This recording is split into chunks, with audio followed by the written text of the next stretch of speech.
ओम श्री परमात्मने नमः। श्रीमद् भगवद गीता साधक सजीवनी।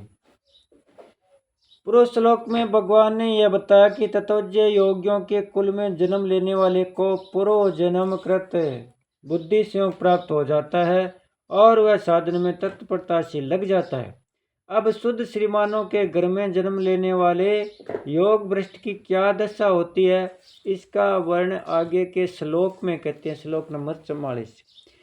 पूर्वाभ्यासेन तेनेव ह्रियते हरियवशोऽपि स जिज्ञासुरपि योगस्य शब्दभ्रमाति वर्तते।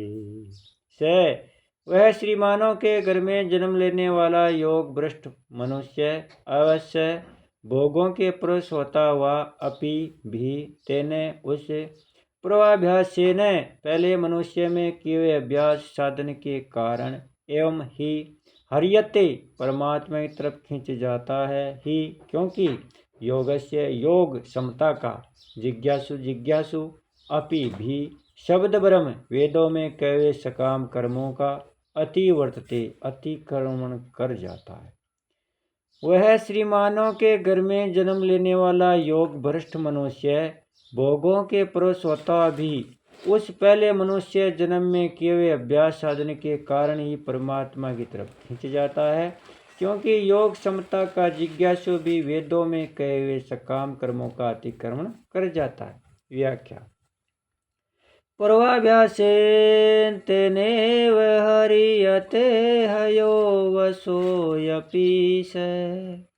योगियों के कुल में जन्म लेने वाले योग भ्रष्ट को जैसी साधन की सुविधा मिलती है, वैसा वायुमंडल मिलता है, जैसा संग मिलता है, जैसी शिक्षा मिलती है, वैसी साधन की सुविधा वायुमंडल संग शिक्षा आदि श्रीमानों के गर्भ जन्म लेने वालों को नहीं मिलती। परंतु स्वर्गवादी लोकों में जाने से पहले मनुष्य जन्म में जितना योग का साधन किया है, सांसारिक भोगों का त्याग किया है, उसके अंतःकरण में जितने अच्छे संस्कार पड़े हैं, उस मनुष्य जन्म में किए हुए अभ्यास के कारण ही भोगों में आसक्त होता हुआ भी वह परमात्मा की तरफ जबरदस्ती खींच जाता है। अवसोपी कहने का तात्पर्य है कि वह श्रीमानों के घर में जन्म लेने से पहले बहुत वर्षों तक स्वर्गादि लोकों में रहा है। वहाँ उसके लिए भोगों की बहुलता रही है और यहाँ साधारण घरों की अपेक्षा श्रीमानों के घर में भी भोगों की बहुलता है। उसके मन में जो भोगों की आसक्ति है वह भी अभी श्रोता मिटी नहीं है, इसलिए वह भोगों के परवश हो जाता है। परवश होने पर भी अर्थात इंद्रियां मन आदि का भोगों की तरफ आकर्षण होते रहने पर भी पूर्व के अभ्यास आदि के कारण वह जबरदस्ती परमात्मा की तरफ खींच जाता है। कारण यह है कि भोग वासना कितनी ही प्रबल क्यों न हो, पर वह है असत ही। उसका जीव के सत्य स्वरूप के साथ कोई संबंध ही नहीं है। जितना ध्यान योग आदि साधन किया है, साधन के जितने संस्कार है, वे कितने ही साधारण क्यों न हो, पर वे है सत्य ही। वे सभी जीव के सत्य स्वरूप के अनुकूल है, इसलिए वे संस्कार भोगों के प्रवेश वे योग भ्रष्ट को भीतर से खींचकर परमात्मा की तरफ लगा ही देते हैं। जिज्ञासुरपि योगस्य शब्द ब्रह्माति वर्तते। इस प्रकरण में अर्जुन का प्रश्न था कि साधन में लगा हुआ शिथिल प्रयत्न वाला साधक अंत समय में योग से विचलित हो जाता है, तो वह योग की संसिद्धि को प्राप्त न होकर किस गति को जाता है, अर्थात उसका कहीं पतन तो नहीं हो जाता। इसके उत्तर में भगवान ने इस लोक में और परलोक में योग भ्रष्ट का पतन न होने की बात इस श्लोक के पूर्वार्ध तक कही है। अब इस श्लोक में उत्तरार्ध में योग में लगे हुए योगों की वास्तविक महिमा कहने के लिए योग के जिज्ञासु की महिमा कहते हैं। जब योग का जिज्ञासु भी वेदों में कहे हुए सकाम कर्म और उनके फलों का अतिक्रमण कर जाता है, अर्थात उसके ऊपर उठ जाता है, फिर योग भ्रष्ट के लिए तो कहना ही क्या है, अर्थात उसके पतन की कोई शंका ही नहीं है। वह योग में प्रवृत्त हो चुका है, अतः उसका तो अवश्य उद्धार होगा ही। यहाँ जिज्ञासुरपि योगस्य पदों का अर्थ होता है कि जो अभी योग भ्रष्ट भी नहीं हुआ है और योग में प्रवृत्त भी नहीं हुआ है, परंतु जो योग यानी समता को महत्व देता है और उसको प्राप्त करना चाहता है, ऐसा योग का जिज्ञासु भी शब्द ब्रह्म का यानी वेदों में जो साधन सामग्री है उसको इस शब्द ब्रह्म के अंतर्गत नहीं लेना चाहिए। यानी जिज्ञासु भी शब्द ब्रह्म का अर्थात वेदों के सकाम कर्म के भाग का अतिक्रमण कर जाता है। योग का जिज्ञासु वह है जो भोग और संग्रह को साधारण लोगों की तरह महत्व नहीं देता, परंतु उनकी उपेक्षा करके योग को अधिक महत्व देता है। उसकी भोग और संग्रह की रुचि मिटी नहीं है, पर सिद्धांत से योग को ही महत्व देता है, इसलिए वह योगारूढ़ तो नहीं हुआ है पर योग का जिज्ञासु है, योग को प्राप्त करना चाहता है। इस जिज्ञासा मात्र का ये महात्म्य है कि वह वेदों में कहे सकाम कर्मों से और उनके फल से ऊंचा उठ जाता है। इससे सिद्ध हुआ कि जो यहाँ के भोगों की और संग्रह की रुचि श्रोता मिटा न सके और तत्परता से योग भी न लग सके, उसकी भी इतनी महत्ता है, तो फिर योग भ्रष्ट के विषय में तो कहना ही क्या है। ऐसी बात भगवान ने दूसरे अध्याय के 44वें श्लोक में कही है कि योग का आरंभ भी नष्ट नहीं होता और उसका थोड़ा सा भी अनुष्ठान महान भय से रक्षा कर लेता है, अर्थात कल्याण कर देता है। फिर जो योग में प्रवृत्त हो चुका है उसका पतन कैसे हो सकता है, उसका तो कल्याण होगा ही, इसमें संदेह नहीं है। विशेष बात है नंबर 1, योग भ्रष्ट बहुत विशेषता वाले मनुष्य का नाम है। कैसी विशेषता कि मनुष्य में हजारों और हजारों में कोई एक सिद्धि के लिए यत्न करता है। गीता 7वें अध्याय का 3रा श्लोक, सिद्धि के लिए यत्न करने वाला ही योग भ्रष्ट होता है। योग में लगने वाले की बड़ी महिमा है। इस योग का जिज्ञासु भी शब्द ब्रह्म का अतिक्रमण कर जाता है, अर्थात ऊंचे से ऊंचे ब्रह्मलोक आदि लोकों से भी उसकी अरुचि हो जाती है। कारण कि ब्रह्मलोक आदि सभी लोक पुनरावृत्ति है और वह अपुनरावृत्ति चाहता है। जब योग की जिज्ञासा मात्र होने की इतनी महिमा है तो फिर योग भ्रष्ट की कितनी महिमा होनी चाहिए।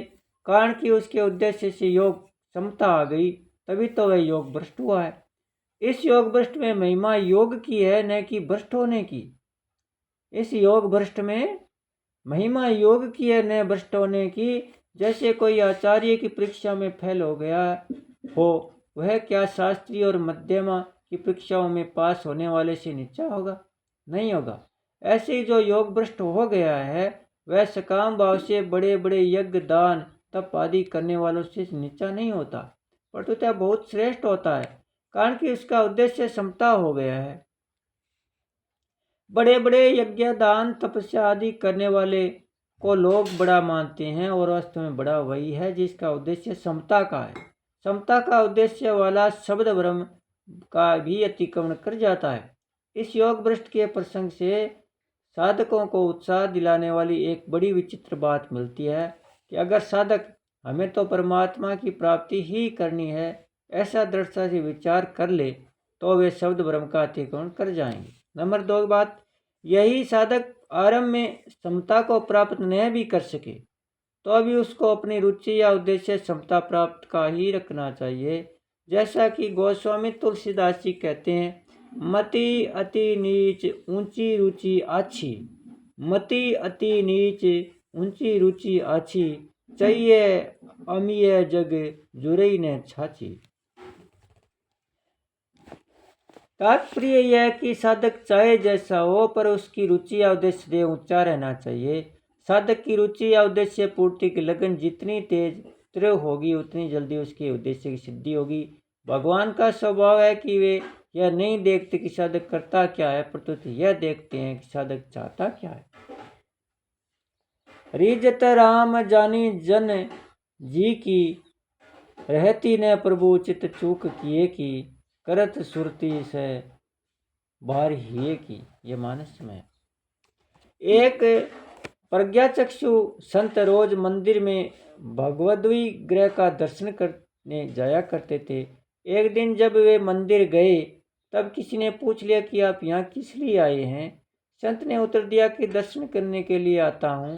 उसने कहा कि आपको तो दिखाई ही नहीं देता।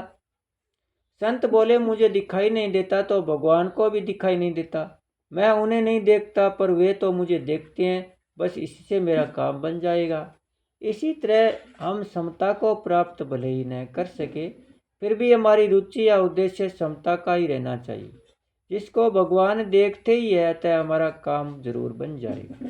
परिशिष्ट भाव है कि सांसारिक पुण्य तो पाप की अपेक्षा से दमन वाला है, पर भगवान के संबंध सत्संग भजन आदि से होने वाला पुण्य योग्यता सामर्थ्य विलक्षण है।